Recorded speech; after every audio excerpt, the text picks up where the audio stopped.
So perhaps we can start. You've recently published that Veeam's, I think it's the 2023 Ransomware Trends Report. So obvious place to start would be a sort of high level overview of what it found, and then we might dig into the results in a bit more detail. Yes, we have. Thanks for kind of asking me about that one. That's something we're particularly proud of. I think we've done it in a couple of different flavors this year as well. Whereas traditionally we've looked at sort of data protection particularly, we've now used that resource and the questions to really target and specifically look at ransomware trends as well. So essentially, you know, we're seeing, unfortunately, that really the industry is losing the fight against ransomware. We're seeing at least 1 in 7 organizations globally have almost 80% of their data affected through ransomware.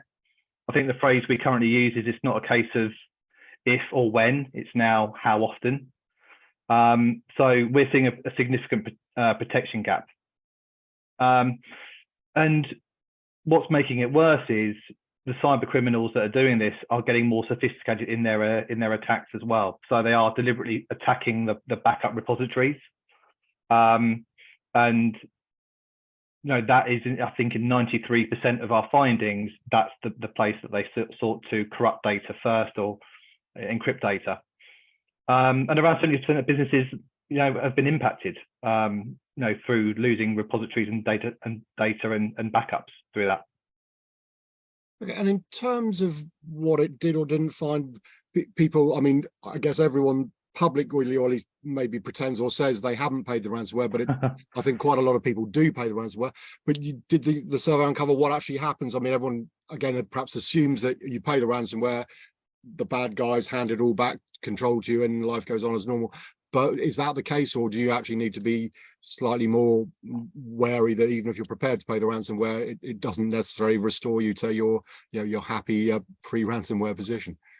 Good questions there. I think I'll unpack those. I think there's 2 in there. One is, what do we find around people paying ransom?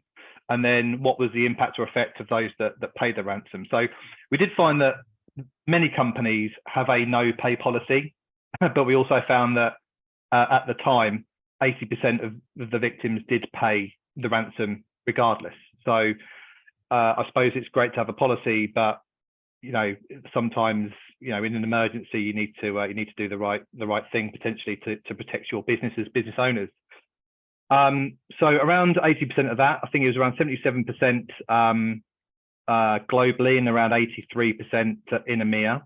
But sort of just digging into the statistics on those that paid the ransom, it kind of does boil down to, again, hit and miss as to whether it got paid or not. One other element, I think, just to go into as well. So the situations that kind of have predicated into paying, some of the attacks we saw or customers had, no ransom was actually asked for. So there wasn't even the ability to pay a ransom to get out of the problem.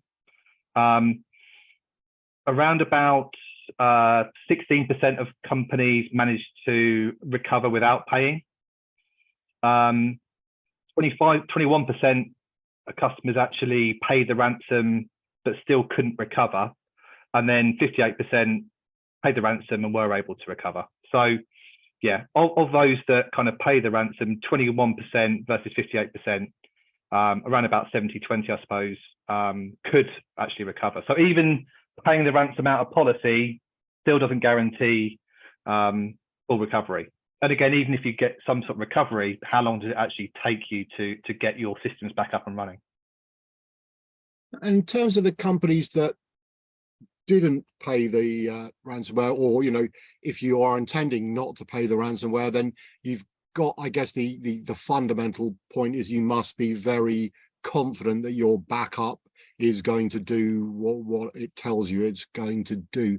So did the survey uncover sort of what people were doing backup wise, and were there any, I don't know whether you uncovered people who thought we won't pay, our backup's great, and then, oh dear, our backup, no, just, you know, I think immutable storage is the term, isn't it? That as to what you need, but yeah, just thoughts around that.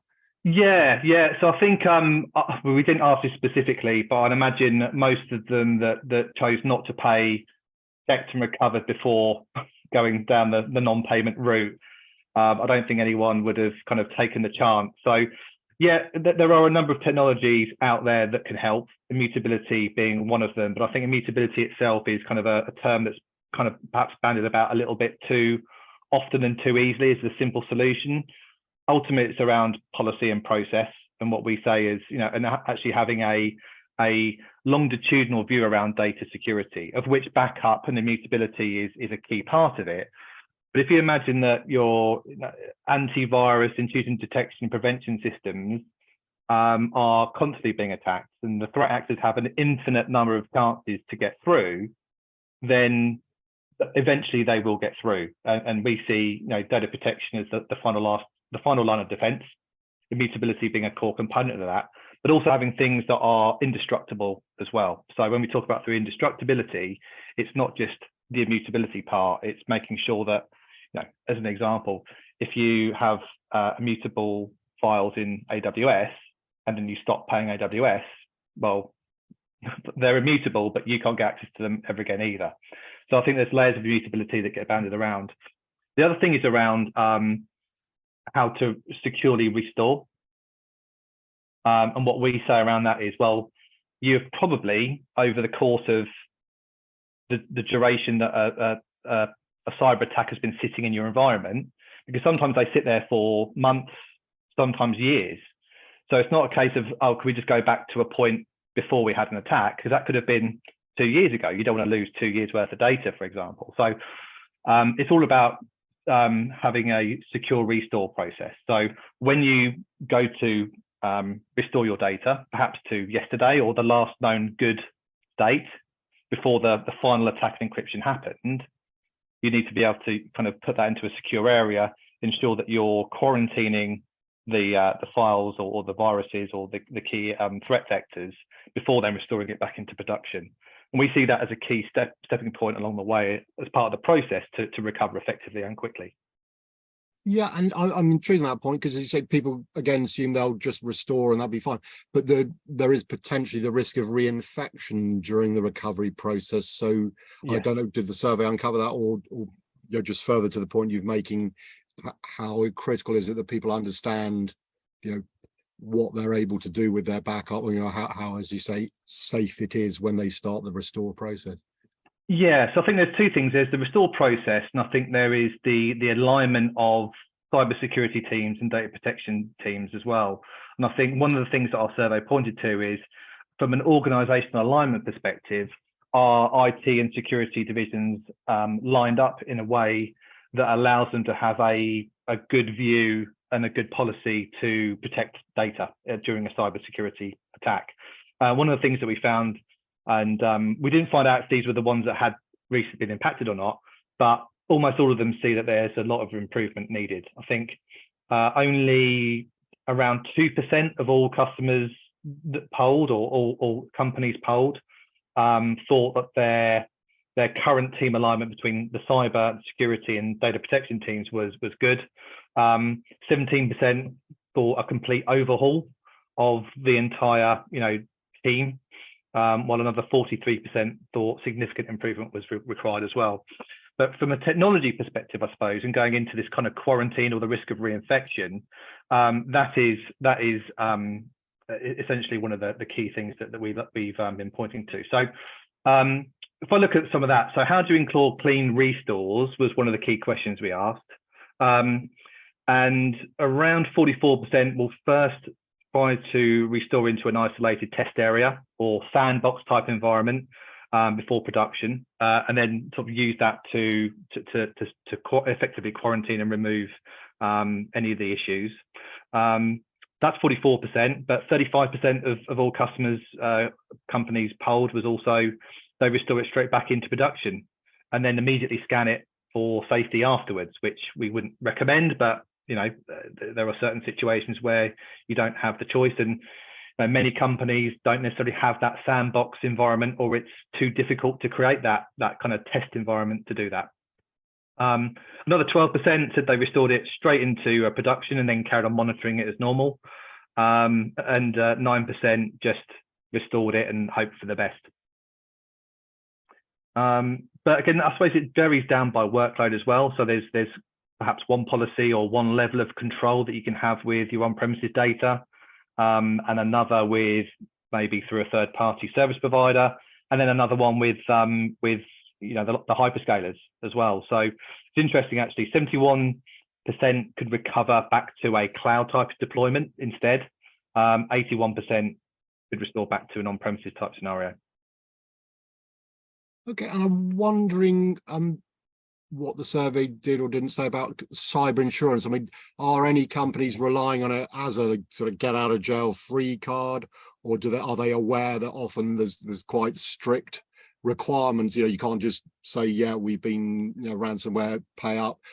Mm-hmm. The people providing the insurance want to understand that you do actually know, or you've taken reasonable precautions. Just what people are doing with cyber insurance. Yes, we've got some interesting data points on that. But I also have been speaking, so some anecdotal points as well. We're speaking to a number of cyber insurance companies as well to help them develop and look at what best practice looks like, so that they can go out and advise customers what steps they need to take to either be viable for cyber insurance or things they can do to mitigate the cost of, say, cyber insurance. And I think in many regards, we've come to the end of the era when IT disruption was an insurable element. So just IT availability of systems was often sort of captured under business insurance, of which cybersecurity in those was just an environment or environmental factor or a driver when, okay, if that happens. But that's changed now, and now we're looking at a lot of insurance companies are really building their own cybersecurity insurance. It's not part of standard business disruption insurance. No, it's not the same as having a burst pipe or something that can impact the business in that way. So I think we've certainly seen lots of companies use their insurance or try to use insurance. We've also seen their premiums go up significantly as well. And actually, I'll talk to some of the specific data points we've got on that one. But it was interesting to see the conversations we're having with some of these business and cybersecurity reinsurance companies that are effectively taking the second stage of cyber insurance, and what the data actually showed as well. So a couple of questions here. One question was, do you have cyber insurance?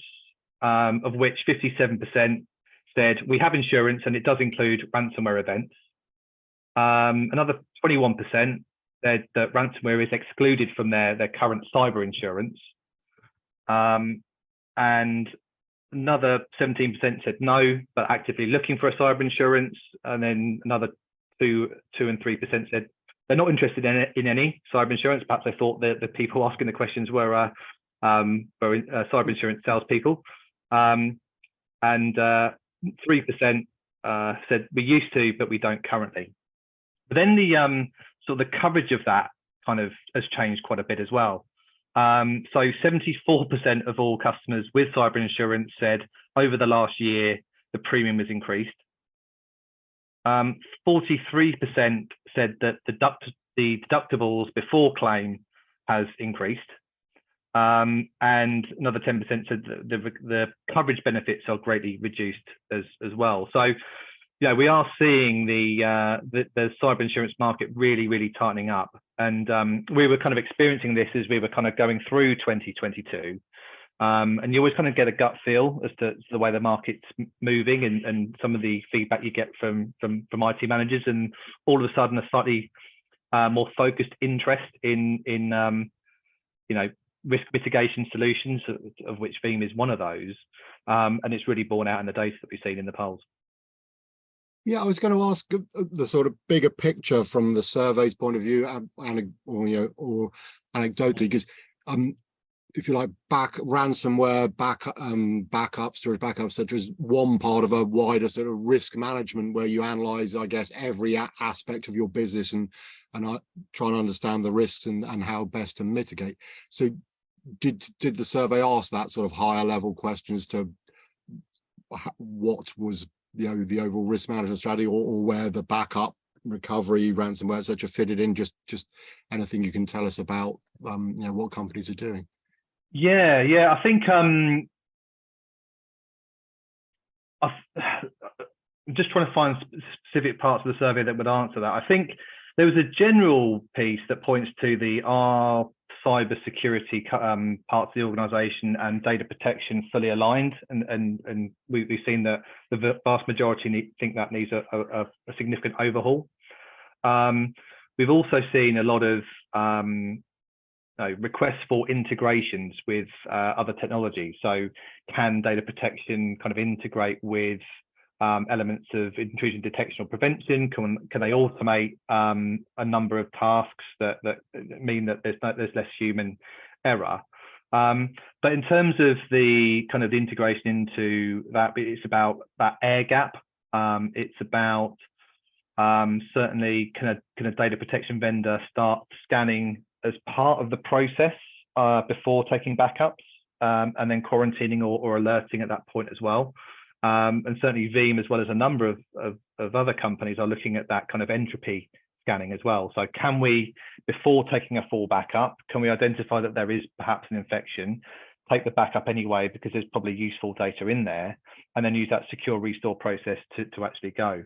But again, I think it's all about ultimately using cloud as well. So it's not just disk backup, it's around using hyperscalers as well. And I've certainly seen, I need to kind of remember where I read it, but certainly from the FSA and from compliancy perspectives, that they're looking at all the major banks to effectively have a multiple hyperscaler strategy as well. So you can't just have all of your applications in either AWS or Azure. You need to split it across those two, or GCP or other things. So again, it's more policy than technology. And there seems to be a growing sort of focused discussion around cyber resilience. Seems to be an increasingly used term, which recognizes that you mentioned earlier about people say there's a bit of a disjoint maybe between the cybersecurity aspect of a business and the storage. Do you think in that context, this focus on cyber resilience is helpful, that it's suggesting and requiring that teams, and it sounds like from what you're saying, if you're looking at maybe getting, if you like, some security up front and your backup, as it were, are you working with security events? So the collaboration piece, I suppose, is what I'm asking. What's going on now and what's potentially required? Yeah, I think, and again, I think cyber resiliency budgets are increasing, and I think given the current sort of global economic conditions, that's IT budgets aren't growing particularly, but cyber resiliency budgets are. We're increasingly being asked for, and we're being called into the security office and the CISO offices to work out and to understand how our technology can work, with all those cyber resilient other parts of their business as well, such as antivirus and intrusion detection, prevention, and all those things. But interestingly, it's the prevention part has gone up around about 5.6%. In 2023 versus 22, and the recovery is 5.5. But I think one of the key messages that we're sending is, yes, absolutely invest in, because we're not winning the war at the moment with the cyber criminals. And you wonder, of the cybersecurity, the cyber criminals, have their cost of living increased? Is that why we're seeing more attacks, because they need hopefully more ransom money to fund their organizations? So we need to see that. But I think if you spend too much time around the prevention, you have to fully appreciate that no matter how much prevention you invest, there will be an event when it gets through. And it's about the recovery and speed of recovery that should not be forgotten about. So it's good to see they're both investing in the prevention piece, and recovery is also up 5.5% as well. So that's good to see. Yeah, and I mean, in terms of a summary, does the report, do you think, provide a broadly positive picture that people are working on improvements and doing what's required within an organization? Or would you characterize it more that to say it's alarming perhaps might be over, but do you think it's identifying there's some obvious gaps, shall we say, that the majority or a significant minority of companies still haven't quite joined up all the dots in their like cyber resilience strategy? There is. I think that one of the things we point to is the fact that, security now needs to be baked into every level of every piece of technology in there. We're also seeing our service providers used to have maybe infrastructure, cloud, networking, security. Now security is the horizontal, and every other element of what they do falls within that. So if you see kind of these larger consultancy service providers doing that, we're also seeing IT departments fall into that as well. So as an example, a couple of years ago, we would never need a CISO as part of a sign-off process to buy a data protection tool such as Veeam. But now every single project that we're involved in, as it goes internally through an organization, does get that security sign-off and element as well. And I think that's good for Veeam because we get additional feedback as to requirements. So I think it does sound the alarm, because I think certainly from a UK perspective, a couple of years ago, the economic condition was higher up the agenda than the security and the cybersecurity one. It's good to see that it's now being treated, with the highest level of priority. So yes, it's alarming because we're not winning the war, and we've been talking about this for a number of years, and cyber threats and cyber impacts are going up. And it used to be a case of when or if it happens. It's now how often will it happen, and actually that kind of cybersecurity policy should be, well, when it does happen, how quickly can we get back, and how much data can we avoid losing, and how much brand damage can we avoid? Because I think as consumers these days, we almost expect that to happen with some of these major brands. But if they can get their systems back up and running again, and our experience isn't kind of diminished by any way, then we kind of have an appreciation for that now. Whereas I think 2 or 3 years ago, it was kind of I can't believe that this company's been hacked. What they're doing, what they're doing with themselves. Whereas now I think it's standard. When you're seeing the general members of parliament talking through increased foreign government sponsored attacks, I think it's kind of bringing it all to the forefront. So I think process and policy will ultimately resolve and remediate and mitigate the risk. Technology can help, such as Veeam and other technologies, building it in, but it's ultimately about policy and ensuring that you build the correct policy to mitigate everything you can to prevent anything from happening, but assume something is going to get through. We like to call it to the left of bang and to the right of bang. So do whatever you can to the left of bang to avoid that bang happening, but accept bang will happen, and then what happens to the right of bang afterwards, to help you get back up and running as quickly as possible with very little impact to the business, without having to try and go and secure an outrageously expensive cybersecurity policy that probably has significant loopholes that allow them to wiggle out of it as well. I think that's also informed our decision to offer our own sort of support and warranty as well. So again, if you buy all the components of Veeam as we would prescribe it and have it installed correctly and follow the process, then we will effectively warrant and guarantee that you will be protected from ransomware. And that idea, I think 2 or 3 years ago was also unheard of. Yeah, so perhaps in finishing, in terms of advice, I imagine the majority of people would accept that their cybersecurity risk management strategy is far from perfect. I mean, is there a sort of preferred way of doing it? I mean, if they talk to you, would you be able to at least point them in the direction of all the answers? Are they better off starting with a cybersecurity company? People love or hate consultants. Are they the place to start because they can sort of have an overview? Any just thoughts as to helping people to improve? I won't say start, because hopefully they are well on the way to doing something, but to improve their strategies. Well, I think there's the concentric circles, and where they overlap is effectively where good policy plus good technology can equal a good outcome for customers.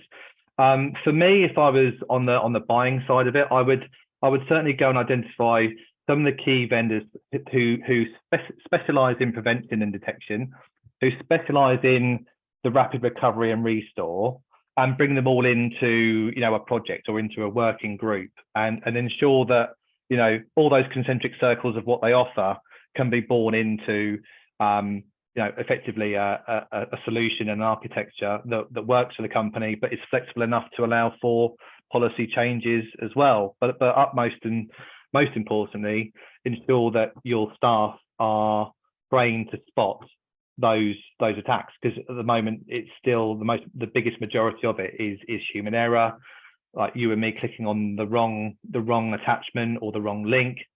I myself had to do our own internal security review, where you kind of go through the training, and then I didn't notice at the time, and I might be giving a little bit away, but then I had an email land within a couple of days afterwards, which report this or quarantine it, report it to IT, and I got a response back saying, "Thank you, that was a test. You've taken the course. You understand what to look out for."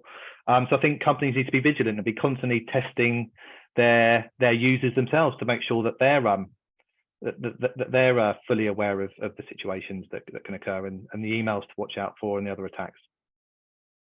But on the positive side, I suppose, it's with all those things you've outlined, you can't guarantee, as you say, you won't be attacked, but you can pretty much guarantee that you can be back up and running in the time frame that shouldn't have any kind of serious impact on your business. Is that a reasonable objective?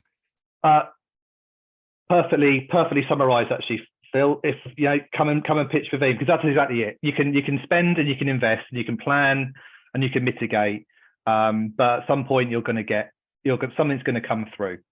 The only thing that can guarantee you back up and running is to be able to securely encrypt and make your data immutable for encryption. And even assume that that's not the case, that even if you have encrypted your data, there could be a hidden threat in there, and then use secure restoring policies to quarantine, to clean, to bring things back up and running as soon as they possibly can do. So assume it's going to happen, and then look to invest where you can get the fastest possible recovery with minimal impact. Okay, well, it's been lovely to chat to you, and I appreciate the time, because as we chatted at the beginning, you're in Dublin and fairly busy, but thanks for spending the time down, and enjoy chatting. Thanks again. Thanks, Philip. Good to speak to you.